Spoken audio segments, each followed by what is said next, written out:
Hello and welcome to smart IAS foundation. हम लोग इस पूरे वीडियो में डिस्कस करेंगे कि जो यूपीएससी 2026 का होने वाला है ऑन 24th ऑफ मई 2026, उसके लिए जो 8 महीने अभी हैं हमारे पास, उस 8 मंथ का हमारे पास प्रिपरेशन स्ट्रैटेजी क्या होनी चाहिए। तो दिस इज़ मी आशीर्वाद कुमार। दो this information is not relevant, but the videos में जो इन्फॉर्मेशन दिए जा रहे हैं वो बहुत इंपॉर्टेंट है। इस वीडियो में सबसे पहले तो हम ये देखेंगे कि इज़ इट पॉसिबल कि हम 8 महीने में एग्ज़ाम क्लियर कर लें। दूसरा, अगर हम एग्ज़ाम क्लियर कर सकते हैं 8 महीने में, तो हमें अपनी स्ट्रैटेजीज़ कैसे रखना चाहिए। उसके बाद थर्ड, हम लोग इसमें देखेंगे सिलेबस को थोड़ा सा समझेंगे। फिर इसी वीडियो में हम लोग समझेंगे किस चीज़ पे ज़्यादा ध्यान देनी है, ज़्यादा मोस्ट इम्पॉर्टेंट जो एस्पेक्ट है प्रिपरेशन के, उसको ध्यान से समझेंगे। एंड चौथा, प्रैक्टिस और रिवीजन के बारे में समझेंगे। मतलब इस वीडियो में आपको पूरी तरह से समझाया जाएगा कि अगर आपने थोड़ी बहुत प्रिपरेशन की है, प्लीज़ रिमेंबर, मैं ये अज्यूम कर रहा हूँ कि आपको थोड़ा बहुत आता हो, आप 2-3 महीने से कुछ ना कुछ पढ़ रहे हो, आप सीरियस हो यूपीएससी को लेके। आई एम नॉट सेइंग कि आपने सब पढ़ लिया है, बट आप थोड़े से अगर सीरियस होते हो तो ये वीडियो आपके लिए ज़रूर है, ये आपको बहुत हेल्प करेगी। Right, so let's get started. सबसे पहली चीज़, क्या ये पॉसिबल है 8 महीने में एग्ज़ाम निकालना? इसका आंसर है यस। हर साल ऑलमोस्ट 1 से 2 कैंडिडेट हमेशा मिलते हैं जिनकी प्रिपरेशन 8 to 9 मंथ ही होती है। पिछले साल यानी कि यूपीएससी 2025 का जब मॉक इंटरव्यूज़ हो रहे थे, उस टाइम भी आई केम अक्रॉस एक ग्रेजुएट थे आईआईटी दिल्ली के, जिनका सिलेक्शन हुआ फाइनल मेरिट लिस्ट में, समवेयर रैंक 200 के आसपास था। उनकी जो प्रिपरेशन स्ट्रैटेजी वो भी कितने महीने की थी? 8 से 9 महीने के आसपास ही थी। तो we are in the month of October मतलब सितंबर ऑलमोस्ट ख़त्म होने वाला है। अक्टूबर से लेके मई तक का हमारे पास टाइम है। इस महीने में एग्ज़ाम को निकाल पाना पॉसिबल है, बट आसान नहीं है। प्लीज़ रिमेंबर, आसान है, मतलब पॉसिबल है, बट इट्स नॉट ईजी। ऐसा नहीं है कि आप सोए रहोगे और आप ये वीडियो पूरा देख लोगे तो आपका सिलेक्शन हो जाएगा। ऐसा बिल्कुल भी आपके साथ नहीं होने वाला है। तो पहले क्वेश्चन का एड्रेस तो हमने कर लिया कि सर सिलेक्शन हो सकता है क्या? तो यस, 8 मंथ्स में हमारा सिलेक्शन तो हो सकता है, बट उसके लिए आपको क्या करना पड़ेगा? आपको मेहनत करनी पड़ेगी, आपको एफर्ट्स डालने पड़ेंगे, और आपको बाकियों के कंपैरिजन में ज़्यादा एफर्ट डालने पड़ेंगे। रीजन क्या है इसके पीछे? ध्यान से सुनो। जैसे हमारी मेंटल एबिलिटी, आपकी मेंटल एबिलिटी, हमारे क्लास के बहुत से बच्चों की मेंटल एबिलिटी ऑलमोस्ट एवरेज ही हैं। हम सब average emotional intelligence, average mental intelligence के लोग हैं, राइट?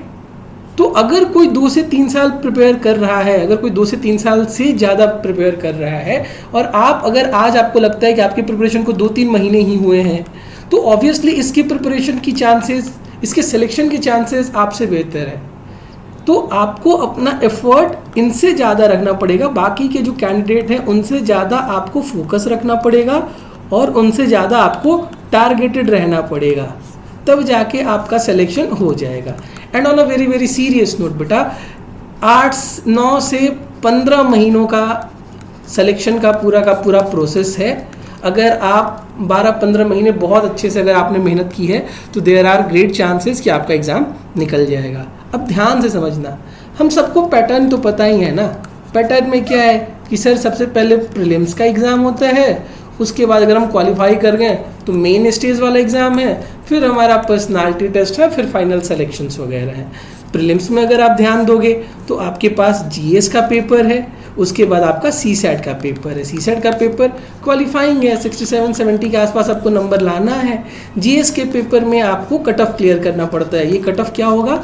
ये डिपेंड करता है हमारे पैटर्न के ऊपर, पेपर का जो पैटर्न है उसके ऊपर, प्लस जो डिफ़िकल्टी लेवल है उसके ऊपर। इसके अलावा और भी छोटे छोटे फैक्टर्स हैं, जैसे कितने कैंडिडेट अपीयर्स हो रहे हैं वगैरह वगैरह। मोस्ट इंपॉर्टेंट क्या है? डिफ़िकल्टी ऑफ द पेपर, जो सबसे इंपॉर्टेंट है, जो डिटरमाइन करता है कि कट ऑफ क्या होगा। तो प्रीलिम्स को हम बहुत डिटेल में डिस्कस करेंगे, फिर मेंस का थोड़ा बहुत स्ट्रैटेजी हम लोग डिस्कस करेंगे। इस वीडियो में इंटरव्यू की कोई बात नहीं होगी, क्योंकि ये बहुत दूर है। तो हम केवल और केवल 8 महीने में प्रीलिम्स और मेंस के बारे में बात करेंगे। ये वीडियोस में भी थोड़ा सा लंबा हो सकता है, बट आप लास्ट तक देखोगे तो आपको बहुत ही ज़्यादा मदद मिलेगी। प्रीलिम्स के केस में आपको क्या है कि प्रीलिम्स में दो पेपर होते हैं, एक तो हमारा जीएस का पेपर है एंड दूसरा सीसैट का पेपर है। तो हम सबसे पहले जो क्वालिफाइंग पेपर है उसके बारे में बात करते हैं। क्वालिफाइंग का मतलब क्या है, आपको केवल इस पेपर में क्वालिफाई करना है, आपको केवल 67 नंबर लाने हैं, मैं डेसिमल्स वगैरह में नहीं जा रहा हूँ, आपको केवल 67 नंबर लाना है और आप 190 लाते हो तो भी बहुत फ़र्क नहीं पड़ेगा। मतलब अगर कोई 67 ला रहा है, आप 190 ला रहे हो तो भी बहुत ज़्यादा इसमें इम्पैक्ट नहीं पड़ेगा। इस सीसैट में 80 क्वेश्चन होते हैं और हर क्वेश्चन का मार्क्स होता है 2.5। अब इस 80 क्वेश्चन में जो 3 सब्जेक्ट आपसे पूछे जाते हैं उसमें है mathematics basic, reasoning basic and English comprehension. ये है हमारा सीसैट का अप्रोच। अब सीसैट में बहुत से लोग फेल होते हैं हर साल आप सुनोगे कि अच्छे खासे प्रोपोर्शन में लोग फेल हो जाते हैं, जिनका जीएस का ये वाला पेपर अच्छा जाता है बट वो सीसैट की हीट को फील नहीं कर पाते, सीसैट के हीट को मैनेज नहीं कर पाते, इसलिए उनका सिलेक्शन नहीं हो पाता है मेंस स्टेज के लिए। तो सीसैट में आपको केवल एक बात ही ध्यान रखनी है कि अगर आपको रीजनिंग, इंग्लिश और मैथमेटिक्स आती है और अगर आपने इस पेपर में बिल्कुल भी लापरवाही नहीं किया, जैसे बहुत से ऐसे कैंडिडेट हैं जो डायरेक्टली जाके एग्जाम के दिन ही प्रिपेयर कर लेंगे, मतलब एग्जाम में ही जाके क्वेश्चन सॉल्व करना शुरू करेंगे, ऐसे नहीं होगा। सीसैट में भी आपको कम से कम 12-14 साल के पेपर को सॉल्व करके जाना चाहिए। खास करके जो रिपीटेड थीम्स हैं, आई रिपीट, जो रिपीटेड थीम्स है मैथमेटिक्स की, रीजनिंग की या इंग्लिश कॉम्प्रिहेंशन की, उसको आपको सॉल्व करके जाना पड़ेगा, उसको आपको पढ़ के जाना पड़ेगा अच्छे से। अगर आप थोड़ा सा सीरियस ले लोगे सीसैट को तो आप सीसैट में फेल नहीं करोगे। अब बात करते हैं जीएस की। यूपीएससी के सिविल सर्विसेज में जो जीएस का पेपर है उसमें कुछ सब्जेक्ट हैं जो बहुत इंपॉर्टेंट है। मैं आपके सामने वो चारों सब्जेक्ट लिख दे रहा हूँ। सबसे इंपॉर्टेंट है पॉलिटी, इसलिए बिल्कुल नहीं कि मैं पढ़ाता हूँ, इसलिए क्योंकि इसके सारे के सारे क्वेश्चन सॉल्व हो सकते हैं। इस पेपर में आपका 100% एक्यूरेसी आ सकता है। बाकी के जो 2 इंपॉर्टेंट सब्जेक्ट हैं वो है इकोनॉमिक्स, फिर है हमारा इन्वायरमेंट एंड फिर है हमारी हिस्ट्री। अगर आप ध्यान से देखोगे और आप 4-5 साल के पेपर को एनालाइज करोगे तो आपको पता चलेगा कि ऑलमोस्ट 15 क्वेश्चन आते हैं हमारे पॉलिटी से, 15 क्वेश्चन आते हैं हमारे इकोनॉमी से, 20 के आसपास क्वेश्चन आते हैं हमारे इन्वायरमेंट से एंड 15 और 10 के आसपास आते हैं हमारे क्वेश्चन किससे, हिस्ट्री से। तो कुल मिला जुला के नंबर ऑफ क्वेश्चन कितने हो गए हमारे, हो गए 65 के आसपास। मतलब 60-65 क्वेश्चन यहीं से आता है। इसके अलावा कुछ जो सब्जेक्ट हैं जैसे आपका साइंस एंड टेक्नोलॉजी है जो बहुत इंपॉर्टेंट है बट लोग उसको बहुत इग्नोर करते हैं। मैंने बहुतों को देखा है, साइंस के जो बच्चे हैं उनको लगता है कि अरे मैं तो साइंस का हूँ, इंजीनियर हूँ, मैं तो साइंस एंड टेक का सॉल्विंग कर लूँगा। नहीं होता। आर्ट्स के बच्चों को लगता है अरे मुझे तो साइंस आती ही नहीं है तो इनका भी नहीं होता है, राइट। तो ये ओवर कॉन्फिडेंस का शिकार हो जाते हैं, आर्ट्स वाले अंडर कॉन्फिडेंस का शिकार हो जाते हैं साइंस एंड टेक में। इसके अलावा आपके पास ज्योग्राफी है एंड फिर आपके पास है करंट अफेयर्स। तो ये जो इंपॉर्टेंट सब्जेक्ट हैं आपके पास, polity, economy, environment, history, science and tech, geography and current affairs, उसमें से ये 4 सब्जेक्ट बहुत इंपॉर्टेंट है। फिर साइंस एंड टेक भी इंपॉर्टेंट है, लोग इग्नोर करते हैं, आपको इग्नोर नहीं करना है। ज्योग्राफी में भी क्वेश्चन मोस्टली लॉजिकल ही होते हैं। लॉजिकल मतलब आप ज्योग्राफी के क्वेश्चन को प्रिडिक्ट कर पाओगे। करंट अफेयर्स अगर आपने पूरी साल पढ़ी है, अगर आपने पूरा 1 ईयर क्या है एक्चुअली 1.5 ईयर्स का अगर आपने अच्छे से पढ़ा है तो देयर आर ग्रेट चांसेस कि आप कट ऑफ से 10-15 नंबर ऊपर ही लेके आओगे। मैंने जब एग्जाम दिया था तो मैंने इंडियन फॉरेस्ट सर्विस के कट ऑफ को भी क्लियर किया था। If I am not wrong शायद 5 से 7 नंबर ज़्यादा थे, if I am not wrong. Forest service के कट ऑफ से भी ये नंबर ज़्यादा थे। रीज़न ये था कि मेरी स्ट्रैटेजी, हालांकि जो स्ट्रैटेजी थी वो थोड़ी सी और ज़्यादा एग्ज़ाम ओरिएंटेड थी। एग्ज़ाम ओरिएंटेड का रीज़न क्या था कि I was not preparing full time, मतलब मैंने कभी फुल टाइम प्रिपेयर नहीं किया। तो उस केस में मुझे थोड़ी बहुत ऐसी unique strategies, unique hack use करने पड़े जो एग्ज़ाम की तरफ ज़्यादा टारगेटेड है। तो इस वीडियो में हम लोग देखेंगे कि हम प्रीलिम्स में अपने स्कोर को कैसे बूस्ट कर सकते हैं। मेजॉरिटी ऑफ कैंडिडेट 70 से 80 के आसपास होते हैं जिन्होंने पढ़ाई की है। जो भी 1 साल 1.5 साल से पढ़ रहा है आपको लगेगा कि उसका 70-80 नंबर आ रहा है बट उसके 100 नंबर नहीं आ पा रहे हैं। 100 नंबर क्यों नहीं आ पा रहे हैं? क्योंकि सबसे पहला रीज़न, उसने रिवीजन बिल्कुल नहीं किया है। द मोस्ट इंपॉर्टेंट फैक्टर जो डिटरमाइन करता है सिलेक्शन होगा या नहीं होगा वो है रिवीजन। दूसरा जो सबसे इंपॉर्टेंट फैक्टर है वो ये है कि उसने प्रीवियस ईयर क्वेश्चन देखा ही नहीं है। वो 4000 टेस्ट सीरीज के क्वेश्चन सॉल्व कर लेगा बट वो प्रीवियस ईयर क्वेश्चन नहीं देखेगा। और अगर आप प्रीवियस ईयर क्वेश्चन नहीं देख रहे हो तो फिर आपके साथ एग्जाम में मज़ा आने वाला है, मतलब फिर आपके सिलेक्शन के चांसेस तो वैसे ही कम हो जाएंगे। क्योंकि टेस्ट के जो क्वेश्चन होते हैं और जो यूपीएससी के रियल क्वेश्चन होते हैं, इन दोनों में बहुत अंतर है। टेस्ट का क्वेश्चन थोड़ा सा मोटिव ओरिएंटेड होता है, दो आई शुड नॉट से दिस, बट ऐसा होता है, मोटिव ओरिएंटेड होता है। एंड यूपीएससी का क्वेश्चन जो होता है वो यूपीएससी के लिए होता है। तो आपको सबसे पहले प्रीवियस ईयर क्वेश्चन को बहुत ध्यान से देख के जाना है। बहुत ध्यान से देख के जाने का मतलब केवल पढ़ना नहीं है, केवल प्रीवियस ईयर क्वेश्चन को याद कर लिया, देख लिया नहीं। हर क्वेश्चन को आपको 5 से 7 मिनट एनालाइज करना है कि इस क्वेश्चन से और क्या क्वेश्चन बन सकते हैं। अगर इस क्वेश्चन में 4 ऑप्शन है तो हमें चारों ऑप्शन के बारे में भी देखना पड़ेगा, हमें उसका नोट्स बनाना पड़ेगा, उस पर और R&D करना पड़ेगा, तब जाके हमारे सिलेक्शन के चांसेस बढ़ जाएंगे। फिर आपको लगेगा कि 50-60 जो क्वेश्चन था आपके जान पहचान के आए हैं एग्जाम में। जनरली क्या होता है 20 to 30 क्वेश्चन ऐसे होते हैं जो हमें लगता है कि हमें डायरेक्टली आता है, बाकी के क्वेश्चन में हमें इलिमिनेट करना पड़ता है, या फिर जो हमने बहुत सारी नॉलेज गैदर की है उसको यूज़ करना पड़ता है, फिर गेसेस वगैरह करने पड़ते हैं। गेसेस करने पड़ते हैं प्रीलिम्स में। अगर आपको लगता है कि गेस नहीं करना पड़ता तो ये गलत है, गेस करना पड़ता है, बट वो गेस ब्लाइंड नहीं होता। इट्स नॉट लाइक कि ABCD में इसका A कर देता हूँ उसका B कर देता हूँ, ऐसा नहीं होता। आपके पास जो भी लिमिटेड इंफॉर्मेशन है, जो भी लिमिटेड नॉलेज है, आप उसको यूज करते हो, तब जाके आपका स्कोर अच्छा आता है। ठीक है, तो ये हो गया हमारा किसका बात, प्रीलिम्स का बात, कि प्रीलिम्स में हमें क्या क्या करना है। ये 7 सब्जेक्ट हैं जो हमें देखना है। इसके अलावा रिवीजन पे ध्यान देना है, इसके अलावा हमें PYQ पे ध्यान देना है। थर्ड जो सबसे इंपॉर्टेंट थिंग्स है वो ये है, हमें अपने सोर्सेज को लिमिटेड रखना है, एकदम लिमिटेड रखना है। मैं हमेशा बोलता हूँ एक सब्जेक्ट के लिए आप केवल और केवल एक सोर्स को फॉलो करो। आपको एक सब्जेक्ट के लिए 500 किताबें पढ़ने की जरूरत नहीं है, 5 किताबें पढ़ने की जरूरत नहीं है, 50 किताबें पढ़ने की जरूरत नहीं है।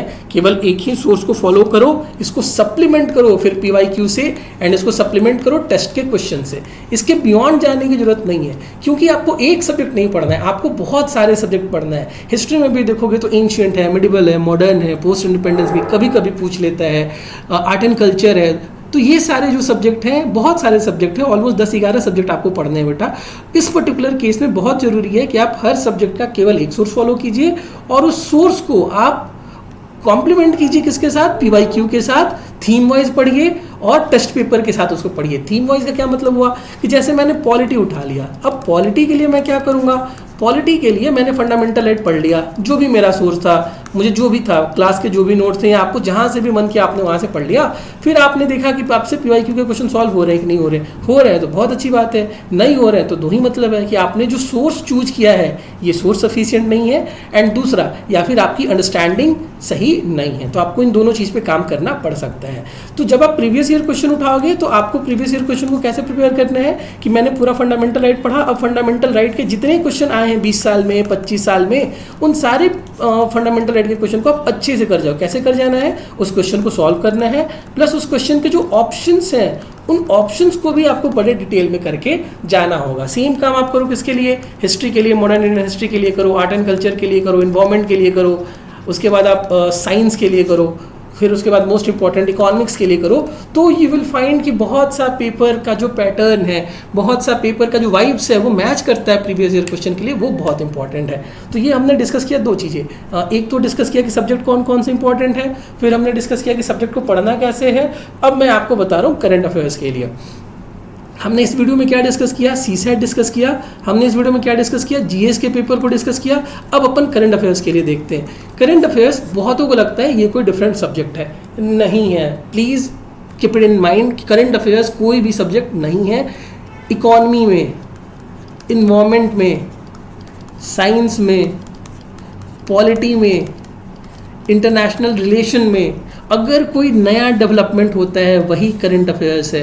तो जब आप इकोनॉमिक्स पढ़ रहे थे, जब इकोनॉमिक्स में आप मॉनेटरी पॉलिसी पढ़ रहे थे, उसी मॉनेटरी पॉलिसी में अगर आपने रीसेंट मॉनेटरी पॉलिसी कमेटी के डिसीजंस पढ़ लिए, आपका करंट अफेयर्स प्रिपेयर हो गया। अगर आप इन्वायरमेंट में फ्लोरा पढ़ रहे थे, फौना पढ़ रहे थे, या इंटरनेशनल ऑर्गेनाइजेशन पढ़ रहे थे इन्वायरमेंट में, कंजर्वेशन में जो सारे हैं, उसको अगर आपने रिसेंट इन न्यूज़ में देख लिया, वो आपका करंट अफेयर्स है। अगर आप स्पेस टेक्नोलॉजी पढ़ रहे थे साइंस में, आपने इसरो के या फिर नासा के या और भी जो स्पेस मिशन है, अगर आपने यूरोपियन स्पेस एजेंसी के, जापानीज स्पेस एजेंसी के, चाइनीज स्पेस एजेंसी के रीसेंट इनिशिएटिव पढ़ लिया, यही करंट अफेयर्स है। पॉलिटी में आपने रीसेंट जजमेंट सुप्रीम कोर्ट के पढ़ लिए, जो नए नए लॉज पास होते हैं पार्लियामेंट को, अगर आपने उसको पढ़ लिया, रीसेंट जो डेवलपमेंट है ministry of law and ministry of justice का, उसको अगर आपने पढ़ लिया तो हो गया। इंटरनेशनल रिलेशन में कोई बॉडीज़ है न्यूज़ में, अगर आपने उसको पढ़ लिया, या फिर कोई अग्रीमेंट है न्यूज़ में जो आपने पढ़ लिया, इंडिया किसी कंट्री के साथ इंगेज कर रहा है बहुत एक्टिवली, आपने उसको पढ़ लिया, यही है आपका current affairs. So current affairs के लिए आपको क्या करना है, सब्जेक्ट वाइज अप्रोच रखना है, सब्जेक्ट वाइज अप्रोच रखना है, प्लस इस बात का कोशिश करना है कि एटलीस्ट हर सब्जेक्ट के जो 50 मोस्ट इंपॉर्टेंट करंट अफेयर्स हैं, आई रिपीट, जो 50 मोस्ट इंपॉर्टेंट करंट अफेयर्स है, इसको गलत नहीं करना है। ये लिस्ट बना के जाना है आपको 1.5 साल में, हर सब्जेक्ट में जो 50 सबसे इंपॉर्टेंट करंट अफेयर्स था उसके सवाल गलत नहीं करना है। मैंने बहुत से लोगों को देखा है कि पॉलिटी में वो क्वेश्चन गलत करके आएंगे जिसमें पूछा था कि 100 कॉन्स्टिट्यूशनल अमेंडमेंट क्या था, 103 कॉन्स्टिट्यूशनल अमेंडमेंट एक्ट क्या था, जो रिसेंटली न्यूज़ में था, जो आपको आना ही चाहिए था, वो लोग गलत करके आते हैं। जिनका सिलेक्शन नहीं होता है, मैं उसकी बात कर रहा हूँ, वो लोग गलत करके आते हैं। मॉनेटरी पॉलिसी कमेटी के बारे में वो लोग ऐसे किसी एनिमल के बारे में गलत कर देंगे जो स्पीसीज इन न्यूज़ था, जो बहुत इंपॉर्टेंट न्यूज़ में कवर हो रहा था, या कोई ऐसा एक्ट जो इंपॉर्टेंट है, इन्वायरमेंटल प्रोटेक्शन एक्ट हो गया, वाइल्ड लाइफ प्रोटेक्शन एक्ट हो गया, उसके सवाल आप गलत करके आते हो, वो भी आसान सवाल गलत करके आते हो।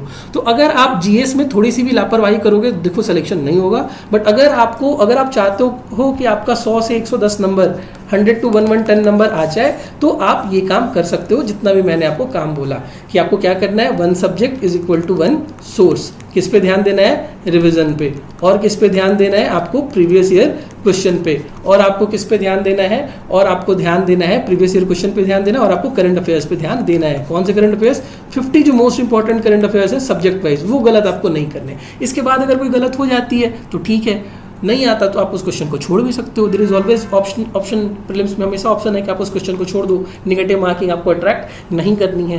तो इस वीडियो में हमने क्या क्या देखा, पहले उसको देख लेते हैं, उसके बाद देख लेते हैं। सबसे पहले तो हमने देखा क्या ये 8 महीने में पॉसिबल है। इसका आंसर है हाँ, 8 महीने में पॉसिबल है एग्जाम निकालना।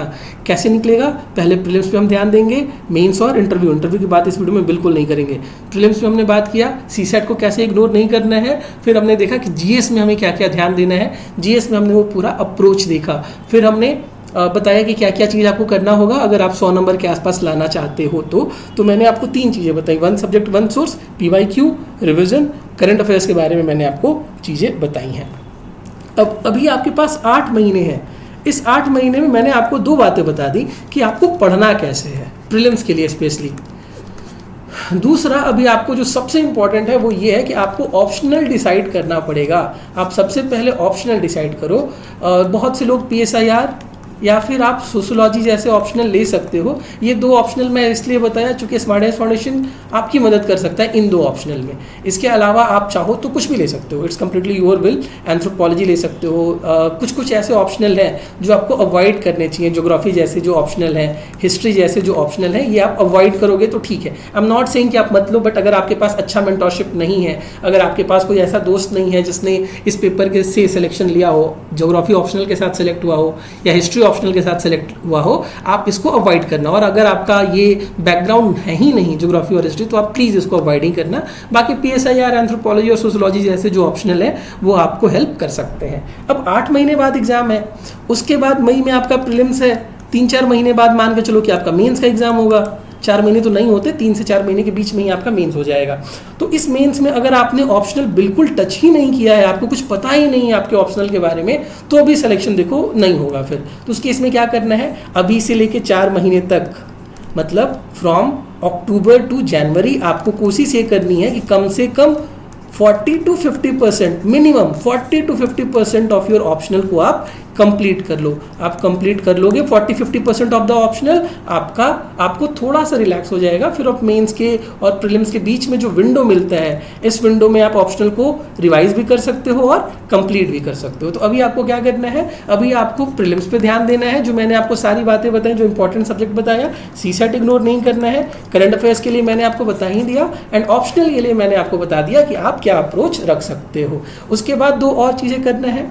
अभी आपको कोशिश ये करनी चाहिए कि ऑलमोस्ट 8 आवर्स की 8 आवर्स आपका प्रोडक्टिव होना चाहिए, कम से कम 8 घंटे, जिसमें आप टाइम को कैसे डिवाइड करना। अगर जिसकी सीसेट वीक है वो थोड़ा सा सीसेट पे ध्यान दे देगा, current affairs, general studies and your optional. आपको ये 4 डायमेंशन कवर करने, आप अपने हिसाब से देख लेना। अभी इनिशियली करंट अफेयर्स, अभी इनिशियली सीसेट को अगर आप 1 घंटे भी देते हो या 2 दिन पे 2 घंटे दे देते हो तो भी ठीक है, बट ऑप्शनल को अभी आप 50% देना कि 3 से 4 घंटे आप ऑप्शनल पढ़ रहे हो। क्यों पढ़ रहे हो? ताकि 40-50% के आसपास आपका ऑप्शनल 3-4 महीनों में कंप्लीट हो जाए। जीएस हर महीने कोशिश करना है कि आप 2 सब्जेक्ट कंप्लीट कर लो, तो 4 महीने में आपका देखोगे कि 8 जो मेजर सब्जेक्ट थे, 8 मेजर सब्जेक्ट आपके कंप्लीट हो गए। फिर अगले 4 महीने में आप इसको 2 से 3 बार रिवीजन भी कर लोगे। तो ये आप स्ट्रैटेजी रख सकते हो। करंट अफेयर्स के लिए मैंने आपको बताया अभी से डेली न्यूज़पेपर पढ़ना शुरू कर देना, डेली न्यूज़पेपर पढ़ना शुरू कर देना, प्लस जो चीज़ें हो गई हैं आप उसको सब्जेक्ट वाइज कर लो कि पॉलिटी के जो मोस्ट इंपॉर्टेंट करंट अफेयर्स थे, इकोनॉमी के जो मोस्ट इंपॉर्टेंट थे, इन्वायरमेंट के जो मोस्ट इंपॉर्टेंट थे, साइंस के जो मोस्ट इंपॉर्टेंट थे, इंटरनेशनल रिलेशन के जो मोस्ट इंपॉर्टेंट थे, करंट अफेयर्स, इसको आप पढ़ना अभी चालू कर दो, ठीक है। एंड जब भी आप ये जीएस के क्वेश्चंस पढ़ोगे, जब भी आप जीएस के टॉपिक्स पढ़ोगे, जब भी आप ऑप्शनल के टॉपिक पढ़ोगे, आपको ध्यान देना होगा कि आप प्रीवियस ईयर क्वेश्चन को मिस नहीं कीजिएगा। प्रीवियस ईयर क्वेश्चन और जो सिलेबस है ये एकदम आपके टेबल पे पैरेलल ही होना चाहिए कि ये बुक हो गई, ये प्रीवियस ईयर क्वेश्चन हो गया, ये हमारा सिलेबस हो गया। आपको ऐसे करना है। अगर आप ऐसे करोगे 8 से 10 महीने तो आपका सिलेक्शन का चांसेस वैसे भी बढ़ जाना है। एंड मोस्ट इंपॉर्टेंट थिंग बेटा, आप ये सारी चीज़ें करने के बाद यू नीड अ मेंटोर। आपको एक मेंटोर चाहिए जो आपकी प्रीलिम्स प्लस मेंस, इंटरव्यू की बात नहीं कर रहा हूँ, प्रीलिम्स मेंस की जर्नी में आपकी हेल्प करे। कैसे हेल्प करे? आपको इंपॉर्टेंट टॉपिक्स में हेल्प करे, आपको क्वेश्चन को क्लिक करने में आपकी मदद करे, उसके बाद किस क्वेश्चन को छोड़ना है उसमें आपकी मदद करे। एंड मेंस में तो बहुत इंपॉर्टेंट है, आंसर राइटिंग में आपकी हेल्प करे। हर सब्जेक्ट का आंसर राइटिंग का तरीका अलग होता है, उसमें आपकी हेल्प करे। हालांकि अलग वीडियो में देखेंगे, आंसर राइटिंग हम लोग अलग वीडियो में देखेंगे। एज ऑफ नाउ हम केवल और केवल प्रीलिम्स और स्ट्रैटेजी पे डिस्कस कर रहे हैं। तो हमने क्या क्या डिस्कस किया? ये सारी चीज़ें हमने डिस्कस की। अब मेंटर वाली बात है। मेंटर के लिए एक सजेशन, स्मार्ट आइज फाउंडेशन में there is free mentorship. We do not charge anything for mentorship. तो अगर आपको लगता है कि आपसे टीचर से बात करने की ज़रूरत है तो you can get back to us. जो नीचे नहीं मतलब कमेंट सेक्शन में जो फॉर्म दिया गया है, गूगल फॉर्म है, आप इस गूगल फॉर्म को आराम से फिल कर सकते हो और आप अप्रोच कर सकते हो। जो हमारे 10-12 टीचर्स हैं, आप someone from the team will get in touch with you. आप एक बार हमारे वेबसाइट पे जाना और वहाँ पे जो हमारी एकेडमिक टीम है आप उसको ध्यान से देख लेना। खैर, तो मेंटरशिप के लिए हम अवेलेबल हैं। हम सीरियसली चाहते हैं कि नॉर्थ ईस्ट से यूपीएससी में, स्टेट पीएससी में तो सिलेक्शन होता ही होता है, यूपीएससी में सिलेक्शंस हमारे बढ़ने चाहिए। नॉर्थ ईस्ट के जो एस्पिरेंट हैं जिन्हें लगता है कि मेंटरशिप की वजह से सिलेक्शन नहीं हो पा रहा है या गाइडेंस की वजह से सिलेक्शन नहीं हो पा रहा है, वो आए हमारे साथ बैठें। आपकी मेहनत, हमारी एक्सपर्टीज जरूर हेल्प करेगी आपके फाइनल सिलेक्शन में। तो ये तो हुआ मेंटरशिप वाली। तो इस वीडियो में हमने आपकी कौन कौन सी प्रॉब्लम सॉल्व की। सबसे पहले पैटर्न के बारे में प्रॉब्लम सॉल्व की। फिर इस वीडियो में हमने क्या देखा? हमने देखा कि आपको स्ट्रैटेजी कैसे रखनी होगी अगले 8 महीने की। फिर हमने आपको ऑप्शनल के बारे में समझाया कि ऑप्शनल आप कौन सा ले सकते हैं, कौन सा छोड़ सकते हैं। एंड सबसे इंपॉर्टेंट, हमने आपको मेंटरशिप के बारे में बताया कि ये आ जाओ, ये हमारे पास फ्रीली अवेलेबल है, आप इसको एंजॉय कर सकते हो। ठीक है, बात समझ में आया? एक बात मैं कह देता हूँ, तुम भी इसको मानोगे, मे बी आज नहीं मानोगे, आज के 1 साल बाद मानोगे। इस एग्जाम में 2 चीज़ें चाहिए। एक रिवीजन चाहिए 4 से 5 घंटे पर डे, एंड दूसरा मेंटरशिप चाहिए। इसके अलावा कुछ नहीं चाहिए जो इस एग्जाम के लिए जरूरी हो। कोई फर्क नहीं पड़ता कि आप 10th में टॉपर थे या 10th में आप 3rd डिवीजन से पास थे, 12th में आप टॉपर थे या 12th में आप 3rd डिवीजन से पास थे, कोई फर्क नहीं पड़ता है। केवल 2 चीज़ चाहिए, आपकी मेहनत चाहिए और आपको एक अच्छा मेंटोर चाहिए जो आपको इस पूरे जर्नी में आपकी हेल्प कर पाए। तो उम्मीद करते हैं कि आपको इस वीडियो में बहुत सारी चीज़ें सीखने को मिला होगा। ऐसे बहुत से और स्ट्रैटेजी वीडियो आएंगे एंड हम थोड़े से ओल्ड स्कूल को ही फॉलो करेंगे। रीज़न ये है कि अभी पूजा की हॉलीडेज चल रही हैं, तो रैदर दैन कि हॉलीडे के बाद हम स्टार्ट करें, हॉलीडे में जो टाइम है उसी को हम लोग यूटिलाइज कर लेते हैं, स्ट्रैटेजी बना लेते हैं। जो मेजर इश्यूज़ हैं एस्पिरेंट के प्रिपरेशन से रिलेटेड, उससे हम सारे इश्यूज़ को हम लोग डिस्कस कर लेंगे। तो नेक्स्ट सीरीज़ में हम लोग क्या देखेंगे? नेक्स्ट सीरीज़ में हम लोग देखेंगे कि हमें करंट अफेयर्स को कैसे कवर करना है, हम ये कवर करेंगे। दूसरा हमें क्या देखना होगा? दूसरी वीडियो में हम क्या देखेंगे? Myths related to UPSC preparation. जो बहुत से, मार्केट तो नहीं बोलना चाहिए, बट हाँ, जो यूपीएससी प्रिपरेशन इकोसिस्टम में जो बहुत से मिथ्स हैं उनके बारे में हम ध्यान से देखेंगे। And third, there are certain thing जो आपको नहीं करना है, हम आने वाले वीडियो में इसको कवर करेंगे। And from the 1st of October we will be more targeted towards the prelims, हम और ज़्यादा प्रीलिम्स ओरिएंटेड हो जाएंगे। अभी हमारा प्री सिक्योर आता है जो करंट अफेयर्स बेस्ड एमसीक्यू है, करंट अफेयर्स बेस्ड एमसीक्यू है, जो आप में से बहुत से लोग रोज देखते हो, जो नहीं देखते हो वो देखो। वी आर कॉन्फिडेंट कि आपका सिलेक्शन हो जाएगा, ठीक है। तो thank you for listening, thank you.